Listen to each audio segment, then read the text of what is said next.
This assignment, which is one of your final assignments, due on the last day on your actual final, is a biomorphic vessel informed by some ancient ceramic tradition. And I will explain that, give you the full idea of what this assignment is, and give you lots of possible examples. So what you need to do first is figure out what ceramic tradition you wish to emulate or to be inspired by or to take as your starting point.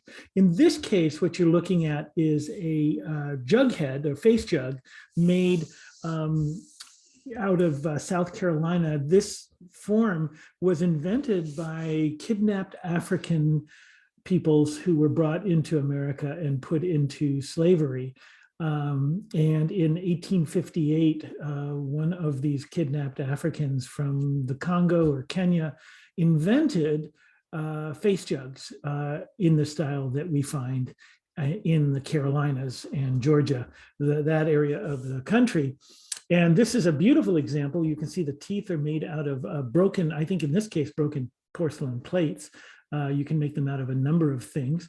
And you can see those blue streaks kind of running down the sides of the ears. And those started out as pieces of glass that were left at the point where the handles meet the vase. They would put a little piece of glass up there because glass melts very low temperature and forms a very big pool of liquid. So if the handle were to crack, which does happen sometimes, the glass would fill in the crack. So, and then it's so liquid, it melts at such an early temperature that you see it ran almost all the way down to the bottom of the pot. So that's anyway, just a little bit, the biomorphic, so the assignment for you is bio means form, or bio means life, and morphic is the form. So the form of life, this idea that you have to make a vessel that is human or animal in form, meaning the whole form of the vessel takes on that idea. In this case, it's a head, a giant head. So that's your assignment, and you have to make it by first finding any ancient ceramic tradition. And I often say pre-industrial, so some indigenous form of ceramic art. So you can Google this. You can go online and Google ancient Mayan pottery, and then just look through all the visual examples that come up on Google Images until you find some animal or human form that you really like as a pot in a vessel, and then you could make your piece inspired by that. So that's the way to go. And I'll give you lots of examples of this. So we've looked at this example of a face jug. Let's continue. Here, we're looking at this example here of a kind of a multiple animal form of chimaria. I'll work that out, what that is called. But it's, you can see it's got a serpent like tail. It's got a kind of an animal, lion, a feline, and even perhaps an owl face. All kinds of animals in this vessel here. And you can make these by hand building and or wheel throwing. This one is a kind of, it is a kind of a human shape, but for the most part, I want to avoid this. It's not painting an image of an animal or a human. The actual form of the pot needs to take on the animal or human shape. This is a contemporary version that does have this primordial. This is by the great ceramic artist Ken Ferguson, who was active in Kansas City, the chief ceramics professor at the Kansas City Art Institute. And he just had a fabulous way of doing these jackrabbits and creating these ancient forms. Even though that piece on the right is a teapot shape, it is about 2 feet tall. So it isn't really what we might consider a functional teapot shape, but it's a beautiful form. And that's a possibility. Here again, another relatively contemporary artist. This is Pablo Picasso. And what's interesting about these two images is they're exactly constructed the same way. There's a thrown base, a vase which is thrown and then put on its side, and then another thrown cylinder to make the lip of the piece, or to make the neck and the lip. And so those 3 pieces are put together. And in one case, by how he paints it, it is a female head, and on the other case, it is a bird. So that's a really fun way of working. Here's some more Picasso work. And what you see in the left image is a fish piece. A kind of very shallow plate or bowl is made and then folded, and then a slab is joined in an arc or across the bottom, and then a small cylinder is thrown for the spout, and a handle is made and applied.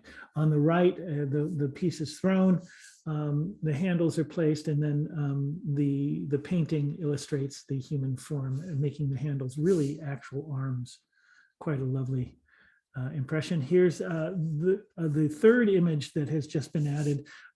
Is a kind of a bird shape. We've got a fish shape below and a bird shape above, and they're actually variations. So the bird shape is made by throwing a bowl and then collapsing the lip of the bowl together while it's still quite soft. These are contemporary versions of Egyptian Coptic jars that were used in funerary circumstances. They would bury these with pharaohs, so all with heads in the shapes of gods. And this is a more contemporary, you've got unicorns and things happening there. This is a fantastic figure, Mayan figure from Mexico or South America. What a lovely human form, and just the chest is opened to create the lip of the piece. Really exciting shape to play with. Again, any of these could be fabricated in some way with hand building or wheel throwing. Here, these are two separate bird pots. You can see the hawk on the left from Peru, Wari, Peru, and from this Persian ceramics from Iran. This is double shelled, so there's an inside form and then the outside is carved with holes. So you can, it still is a functional vase or pitcher, but it has this skin of a second form. This is a lovely little vase here in the shape of a bird. Actually, it's a, yeah, there we go. It's a whistle. So you can blow in the tail and it will actually make a whistle sound.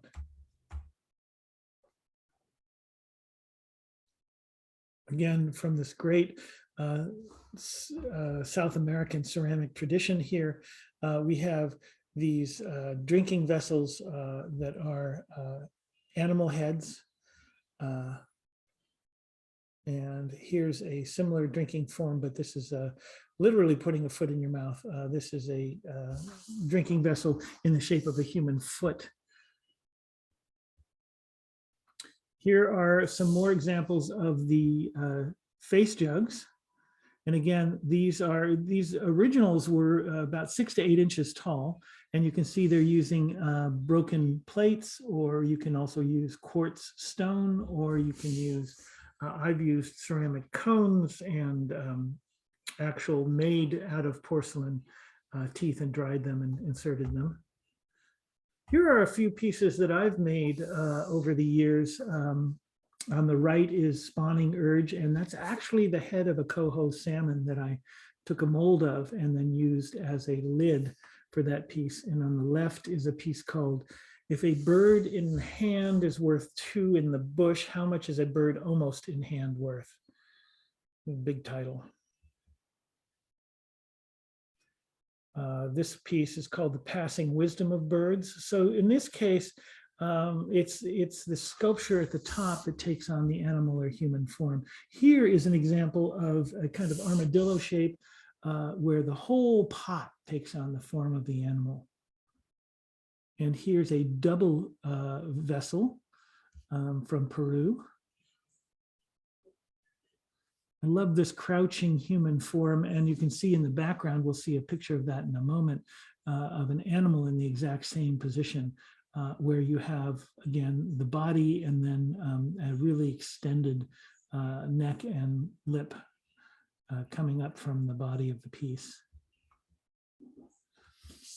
This is again, a ceramic vessel called 3 Potato, and a little vessel animal thrown on the wheel by Shinobu of Japan.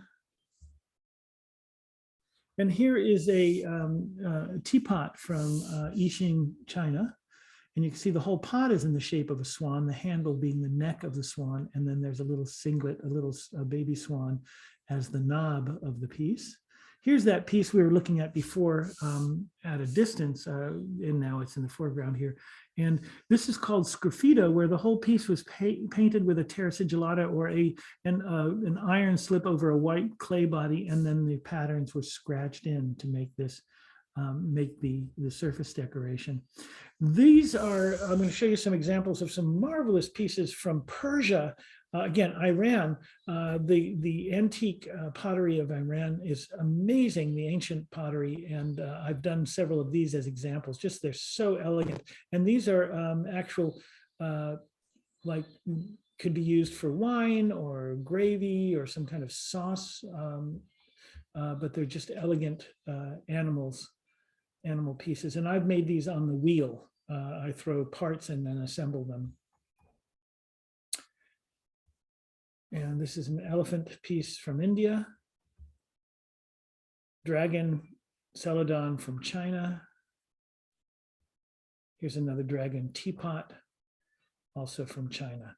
And I believe that gives you an idea. So again, the approach would be to just Google, you could say ancient Iran pottery, or ancient Mayan pottery, or ancient Aztec pottery, ancient, whatever culture you want to explore, and then the word pottery or ceramics, and then hit Google Images and just start surfing down to find the one that really speaks to you, and that can be your starting point. And I will be happy to go with you over strategies for either hand building or wheel throwing those forms.